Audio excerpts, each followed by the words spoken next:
ياسين والقرآن الحكيم إنك لمن المرسلين على صراط مستقيم تنزيل العزيز الرحيم لتنذر قوما ما أنذر آباؤهم فهم غافلون لقد حق القول على أكثرهم فهم لا يؤمنون إنا جعلنا في أعناقهم أغلالا فهي إلى الأذقان فهم مقمحون وجعلنا من بين أيديهم سدا ومن خلفهم سدا فأغشيناهم فهم لا يبصرون وسواء عليهم أأنذرتهم أم لم تنذرهم لا يؤمنون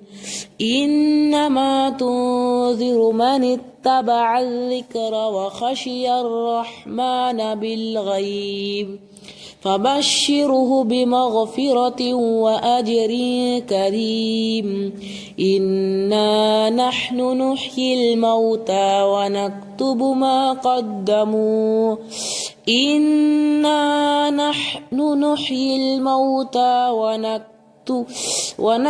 ما قدموا وآثارهم وكل شيء أحصيناه في إمام مبين واضرب لهم مثلا أصحاب القرية إذ جاءها المرسلون إذ أرسلنا إليهم 2 فكذبوهما فعززنا بثالث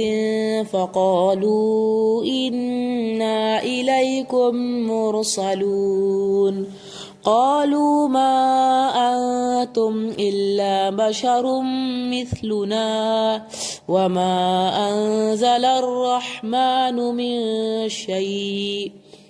إن أنتم إلا تكذبون قالوا ربنا يعلم إنا إليكم لمرسلون وما علينا إلا البلاغ المبين قالوا إنا تطيرنا بكم لئن لم تنتهوا لنرجمنكم وليمسنكم منا عذاب أليم قالوا طائركم معكم أئن ذكرتم بل أنتم قوم مسرفون وجاء من أقصى المدينة رجل يسعى قال يا قوم اتبعوا المرسلين اتبعوا من لا يسألكم أجرا وهم مهتدون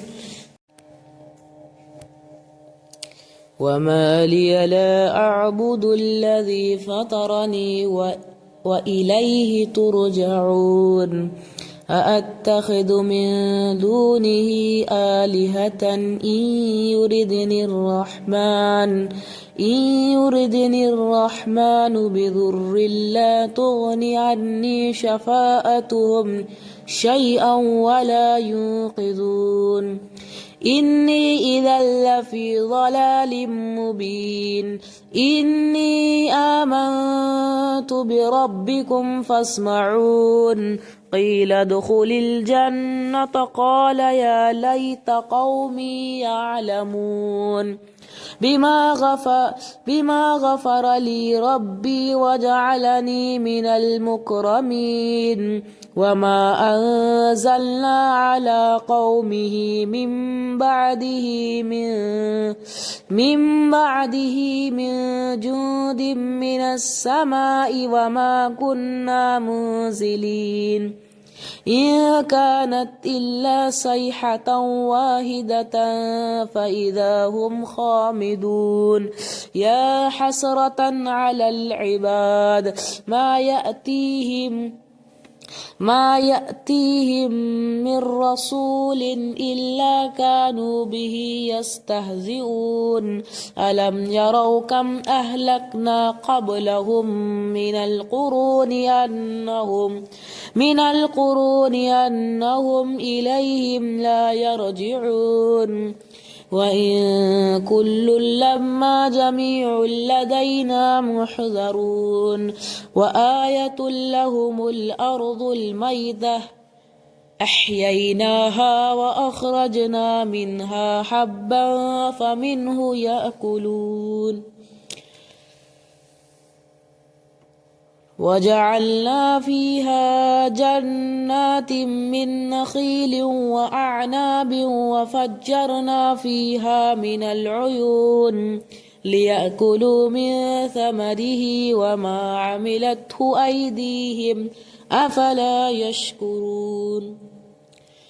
سبحان الذي خلق الأزواج كلها مما تنبت الأرض ومن أنفسهم ومما لا يعلمون